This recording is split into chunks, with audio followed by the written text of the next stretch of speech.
Let's talk about the Washington Commanders, because the Washington Commanders are in a very interesting situation. And I do believe that the Washington Commanders are building a very special football team around Jayden Daniels. Now, this is going to take a lot of time for this to get into development, because they still need to work on the offensive line and the defense as well. But they're heading to the right direction. Now, we've seen over the last couple of years, they have had quarterbacks like Kirk Cousins. He was the last consistent option that they had in terms of being a top quarterback in a division. They kept franchise tagging him over and over again. He went over to the Minnesota Vikings, and the rest was history. We've also seen quarterbacks like Ryan Fitzpatrick, Taylor Heineke, Alex Smith also come in and start games as well and finish out seasons for them, and with Sam Howell. The thing is with Jayden Daniels, he is going to be the best athlete that this organization has had since RG3 at this position. And I know a lot of people may scratch their head and say, we don't want another RG3 situation. We're not going to have another RG3 situation. I believe that Jayden Daniels right now is a better quarterback than RG3 was coming out of Baylor. And we know how special RG3 was his rookie season. Now, that's a whole different NFL. A lot has changed since then. We've seen a lot of quarterbacks now have the same skill set as a Jayden Daniels. Some people will compare him to a Lamar Jackson. I won't go that far, but Jayden Daniels does have a big arm, and he has great ability to get inside and outside the pocket. And that's what the Washington Commanders need. The thing is with Sam Howell. Sam Howell was not a terrible quarterback in my opinion. The play calling did not help that kid out, and the offensive line protection was just complete garbage. But when you look at Jayden Daniels, the one thing that he has over Sam Howell, well, a couple of things. He has better anticipation, he can get rid of the football quicker, and he has the athleticism and the speed that Sam Howell did not have. This is a kid that can avoid a lot of pressures, and he can avoid a lot of sacks with his legs. And he can go out there and he can extend the play as well. Now, Sam Howell could also do that, but this kid can do it to another extent. He can become a full-blown running back in the open field in terms of just making defenders miss and running out of bounds. And when you look at his college film, he did take some big hits, but a lot of it was behind the line of scrimmage. He will slide, he will run out of bounds. RG3 did not do that as much when he was a starting quarterback with the then Washington Redskins, which is why his career was cut short with the Redskins organization. Jayden Daniels will be fine. I'm still worried about the offensive line, but they went in and they brought in some brand new pieces as well, and they let some guys go on the offensive line, because Sam Howell was the most pressured and most sacked quarterback in the NFL. And Sam Howell did hold on to the football for too long at times. That is true.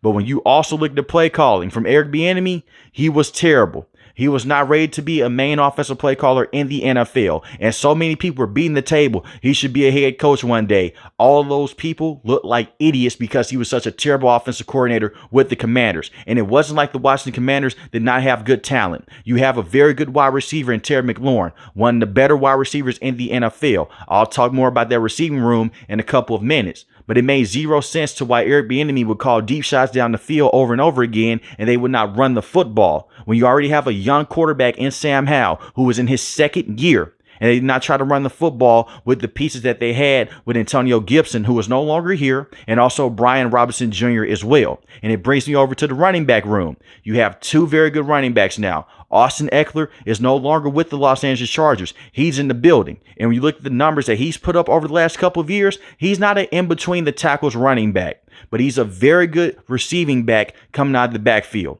He is going to be at his best when he can feed off of someone else. Lucky enough for the Washington Commanders, they have Brian Robinson Jr. You give him enough carries, he can be the bell cow running back. 733 rushing yards on the season, 5 receiving touchdowns, and he averaged 4.1 yards a carry.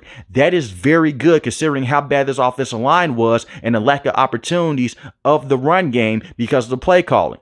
I think that running back duo is going to help out your rookie quarterback in Jayden Daniels for the next couple of years. Having a guy that can catch the football at the backfield and can run routes inside the slot, that's going to help Jayden Daniels see the field better. And the same with Brian Robinson Jr. as well, because he can catch the football at the backfield. You can run a lot of screens. You can really run this offense through the running backs, and then you just work off of play action and get the football to guys like Jahan Dotson and to Terry McLaurin as well. And you look at Terry McLaurin, like I mentioned a couple of seconds ago, one of the better wide receivers in the NFL.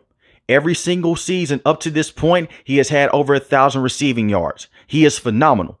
But with that being said, this team was still in the bottom of the league in terms of separation. Jahan Dotson has to step up. He was a first-round pick a couple of years ago. I understand that he's dealt with injuries. He's shown some flashes. This kid was supposed to be the 1B to Terry McLaurin's 1A. He has not been that guy just yet. And when he had been healthy on the field, he struggled to separate going deep down the field. Those are not problems that he had coming out of college. And I understand that things change when you're at the college level. You're not going against the NFL level type of defenses. But you spend a first-round pick on this kid. He has to stay healthy and he has to step up. He's shown some splashes here and there, but he has to be more consistent. If he can't get it done in this offense, he may not be able to get it done in any other offense in the NFL. And I'm not saying that he's a terrible wide receiver, but so far, he has been a disappointment for the Washington Commanders. Curtis Samuel is no longer here. He is now with the Buffalo Bills. He was a solid wide receiver last year in the season, but you also selected Luke McCaffrey. He's the brother of Christian McCaffrey. This is not a nepotism type of thing.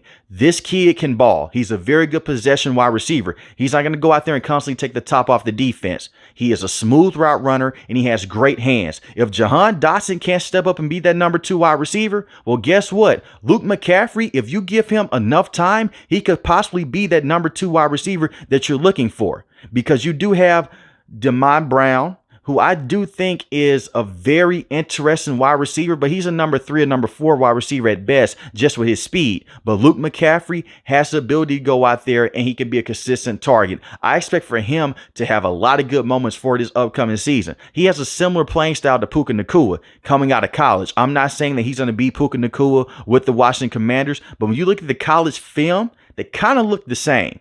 Tough wide receivers will go over the middle of the field, come down with some hard contested catches. I think that he's going to be a star wide receiver with the Washington Commanders long term next to Jayden Daniels. They also have Marcus Mariota, who is right now the backup to Jayden Daniels. He's going to help out Jayden Daniels more so off the field than on the field. He's going to help him see things that maybe Jayden Daniels isn't seeing, because at this stage of the game, Marcus Mariota is not a starting quarterback from week to week. He's a very good backup quarterback. And if Jayden Daniels does go down for a couple of weeks, you could put in Marcus Mariota because they have a similar skill set. Marcus Mariota is not the same athlete that Jayden Daniels is, but Marcus Mariota is a solid athlete to have. And this is a guy that's a former 2nd overall pick. He's seen it all in the NFL. He's went to the NFL playoffs and he's won a playoff game as well. He's going to go out there. He's going to help out Jayden Daniels behind the scenes. And that's a great pickup for the Washington Commanders. It's one of those low-key pickups. I do want to talk about their offensive coordinator. And Cliff Kingsbury, he should be better than Eric Bieniemy. I will say this about Cliff Kingsbury. I'm not going to lie to you guys. I'm not the biggest Cliff Kingsbury fan. But the last time we saw him in the NFL, he was the head coach for the Arizona Cardinals. Now he is solely just worried about the offense. That's it. When you're a head coach and you're the main offensive play caller, a lot of things you have to take care of. You have to take care of team meetings, special team meetings, defensive meetings. You have to sit in on those things. And I know a lot of insiders are saying, hey, he doesn't have much to do with the Arizona Cardinals defense. Yes, he did, because you're the head coach. You have to worry about every single thing. You have to game plan for the entire team. And Cliff Kingsbury was very young at that time. A couple of years have went by. I hope that he would be a better offensive play caller for this team than he was for the Arizona Cardinals, because they have a lot of talent. Move Terry McLaurin around, put him inside the slot, put him on the outside. Do some motion with him in the backfield with the weapons that they have. Unlike last year, they have better weapons at the skill position, especially in the running back room. No offense to Antonio Gibson, but Austin Ekeler is a better running back than him. He's more so of a dual running back. Just because I say he's not your true between the tackles running back does not mean that you can't go out there and give him carries in between the tackles. You can. It's just not going to be effective enough like how Brian Robinson Jr. carries would be going in between the tackles, because they don't have the same body type and he doesn't have the same thunder behind his run. But you can get those guys involved. You can run a 2-back system. Just be more creative with this Commanders team than he was with the Arizona Cardinals, because it was too many times I'll see Kyler Murray trying to make a big play on his own. You still want to protect Jayden Daniels. This is a tough division because you have the Philadelphia Eagles and the Dallas Cowboys, and both of those teams have very good pass rushers.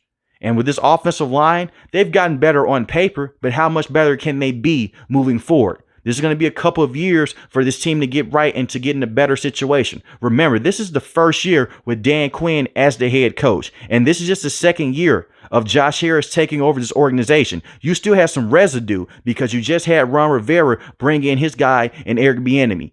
So you have to give it some time here. I understand a lot of Washington Commander fans are excited right now, but you want to be realistic with this thing. I don't think that they'll make the NFL playoffs. They may be better than the New York Giants, and I expect for them to be better than the New York Giants if Jayden Daniels can develop and if he can be their franchise quarterback. But their biggest pieces with the Washington Commanders are going to be the offensive line and the defense as a whole. And it brings me over to Dan Quinn, one of the best hires, in my opinion.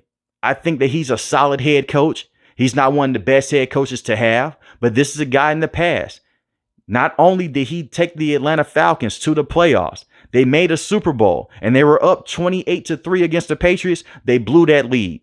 He takes a lot of responsibility for that, but the same with Kyle Shanahan and the same with Matt Ryan as well. The one thing that Dan Quinn is known for is defense. Everywhere he has been, the defense has been very good. They've been top 5 to top 10 defenses in the NFL. Look at the defense that he helped produce with the Seattle Seahawks. They were a top defense. Look at the defense with the Atlanta Falcons. They were a top defense when they went against the Patriots in that Super Bowl. And look at the defense that he just produced with the Dallas Cowboys. They were another top defense as well, even though they got ran through in the NFL playoffs. That is not all on Dan Quinn. The players have to take responsibility as well. The one thing I would say about Dan Quinn, he loves to run the smaller type of defense, but it's very interesting with the Washington Commanders. They are big up front. They traded Chase Young away to the San Francisco 49ers. You got a 3rd round pick back. They traded Montez Sweat, who was their best pass rusher when he was able to stay on the field. You traded him to the Chicago Bears for a 2nd round pick, but you did not trade your 2 best interior defensive tackles, and Deron Payne and Jonathan Allen. But you also drafted Johnny Newton in the 2nd round. That's a big defensive line. They can automatically go out there and stop the run. And that's one of the things with Washington Commanders. Their run defense has been solid as long as that front 7 has been able to stay healthy.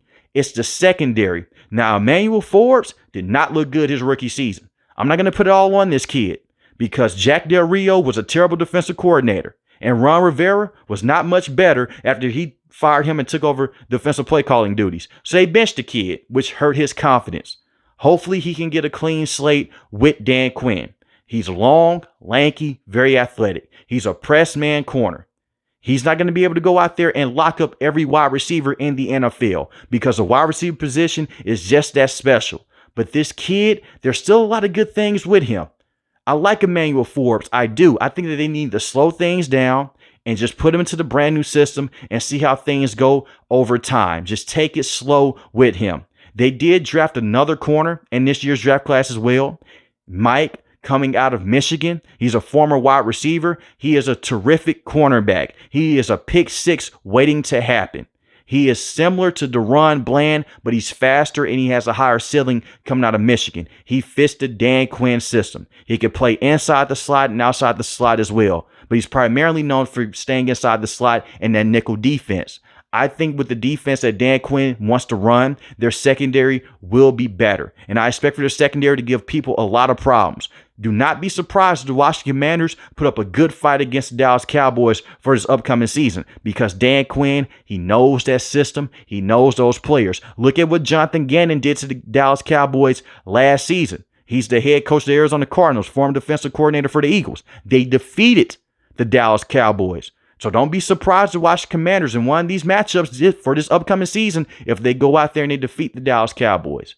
I think that the Washington Commanders are heading to the right situation on the offensive end, but I'm more concerned about their defense with some of those younger players in the secondary because it is going to take some time. But I like the pieces that they have. Jamin Davis has also been a solid linebacker with them over the last couple of years. This is a kid, we're just waiting for him to break out. 50 solo tackles on the season, 3 sacks, 2 forced fumbles, 1 interception.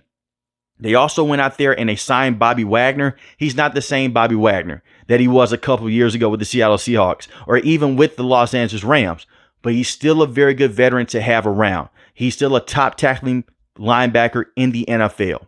And when you look at his numbers this season, he did not fall off a cliff. 96 solo tackles. That was the 4th most in the NFL. 3.5 sacks, 0 forced fumbles, 0 interceptions. At this stage of the game, he's going to go out there and stop the run. That's all you want him to do. But you did go out there and you signed Frankie Louvu, who is a very good pass rusher at times for the Carolina Panthers, and he's a very good playmaking linebacker overall as well. And you may ask yourself, what do you mean that he was a very good pass rusher at times? When they wanted to blitz him, he could get off the edge. He had 5.5 sacks and 2 forced fumbles and 66 solo tackles. So you can see a certain situation to where he can put his hand in the dirt, or he can go out there and cover the tight end as well. He's a do-it-all linebacker, and he's going to fit the system of Dan Quinn moving forward. And you know, with him being the former defensive coordinator for the Dallas Cowboys, he was going to bring over some Dallas Cowboy players. You look at Dorrance Armstrong. That's a very good edge rusher to have. 7.5 sacks. And I will say this as well. Expect for him and Dante Fowler to put up some big numbers because that interior that they have with Johnny Newton, Deron Payne, and Jonathan Allen. Because you're going to see certain situations, you can't double team both of those guys for the entire game. And they're going to go past the guard. They're going to go past the center. So those edge rushers are going to have a lot of one-on-one opportunities. And with the way that Dan Quinn likes to shift the defense and just move guys around, expect for the blitzes on the front seven to be crazy. And that's going to also help out that secondary as well, because we've seen some weak secondaries in the NFL, but the front seven was so strong to where it made the secondary look like a top unit in the NFL. I'm not saying that the Washington Commanders are going to be the sleeper team for this upcoming season, but they're going to be a fun team to watch if Cliff Kingsbury can go out there and coach his team into the right direction on the offensive end. But let me know in the comment section below, how do you guys feel about the Washington Commanders and Jayden Daniels moving forward? If you're new to the channel, hit the subscribe button. If you like the video, hit the like button. Most importantly, we want each and every last one of you guys stay safe, stay positive. Thanks for watching the video, guys. God bless. Peace.